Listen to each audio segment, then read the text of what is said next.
अर्जुन का अंतिम मौन, हे गोविंद मैं युद्ध नहीं करूंगा। जय श्री कृष्ण साथियों, आप सभी का बहुत बहुत स्वागत है हमारे चैनल सनातन की यात्रा में, जहाँ पिछले श्लोक में अर्जुन ने अपने दिल के सबसे गहरे दर्द को साझा करते हुए ये कहा कि अगर उन्हें तीनों लोगों का राज्य भी दे दिया जाए तो भी उनके मन का जो यह दुख है, यह जो शोक है, उसे कोई दूर नहीं कर सकता।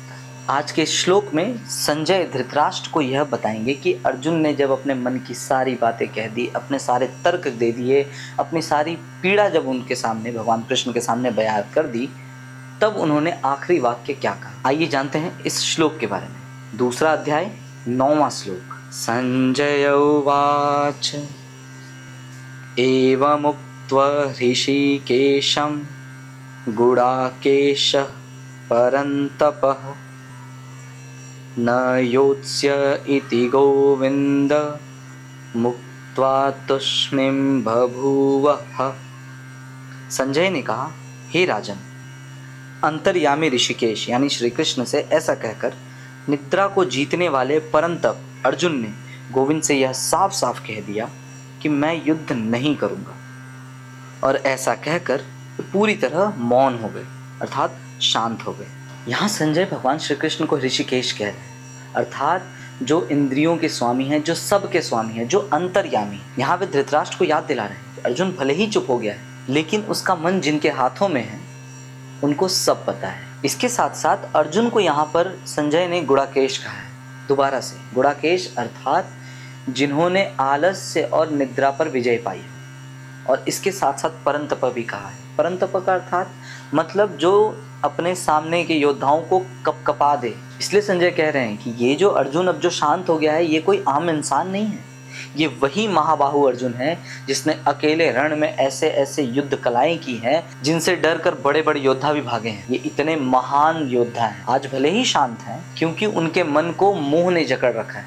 इसलिए वे शांत। यहाँ अर्जुन भगवान श्री कृष्ण को गोविंद कहकर संबोधित कर रहे हैं, और उन्होंने अपने अंतिम वाक्य कहे हैं इस लाइन में। उन्होंने कह दिया है कि मैं यह युद्ध नहीं करूंगा, और ये कहकर वो मौन हो। और यही है मानसिक समर्पण की सबसे बड़ी पराकाष्ठा। जब इंसान के पास करने के लिए कुछ नहीं होता, कहने के लिए कुछ नहीं होता, कोई बहाना नहीं होता किसी प्रॉब्लम से बचने के लिए, तब वो इंसान मौन हो जाता है और शांत हो जाता है। इसके बाद अर्जुन यहाँ पर एक वक्ता यानी कोई स्पीकर नहीं बनेंगे, अब वो एक श्रोता अर्थात एक लिसनर के तौर पर तैयार है, यानी अब वो सिर्फ सुनने के लिए रेडी। आज के श्लोक से सीखने वाली बात है, स्टॉप आर्ग्यूइंग, बहस करना बंद कर दीजिए।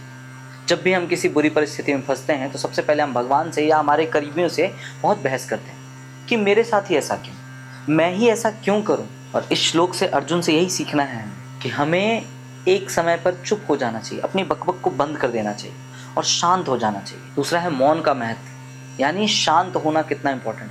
देखिए, जब तक आप शांत नहीं होंगे तो आपके मन में जो कोलाहल चल रहा है, जब तक उसको आप शांत नहीं करेंगे तब तक आपके मन में क्या गुरु की वाणी आ पाएगी? आ ही नहीं सकती। जब तक हम अपने मन को शांत नहीं करेंगे, इस विचलित मन को शांत करना बहुत इंपॉर्टेंट है, क्योंकि जब तक आपका मन शांत नहीं होगा तो आप बाहर किसी की बात को नहीं सुनेंगे।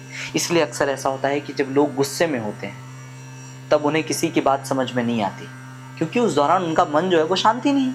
इसलिए अपने मन को शांत करना अत्यधिक ज़रूरी है। जिस दिन आपका यह मन शांत हो जाएगा, आपके अंदर से ही भगवान की वाणी निकलेगी और आपको कोई ना कोई सॉल्यूशन दे देगी। जिस तरह से हमने देखा कि पूरे के पूरे पहले अध्याय में भगवान श्री कृष्ण ने एक भी शब्द नहीं कहे, उन्होंने सिर्फ अर्जुन को सुना है, उनकी सारी परेशानी सुनी, उनकी सारी दिक्कतें सुनी, उनके सारे बातों को शांति से सुना है। आप सोच कर देखिए कि जो इस जगत के स्वामी है, इस जगत के पालन करता है, जब वो इतने शांत होकर के सुन सकते हैं, फिर हम क्या है, फिर हमारी क्या भी साथ। और तीसरा है द पावर ऑफ सरेंडर। जब आप अपने आप को कंप्लीटली सरेंडर कर देते हैं, यानी कि आपने अपने अहंकार को छोड़ दिया है, और अहंकार को जब आप छोड़ते हैं यानी अपने अहंकार को त्याग देते हैं, वहीं से आप अपने सीखने की पहली सीढ़ी को पार कर लेते हैं।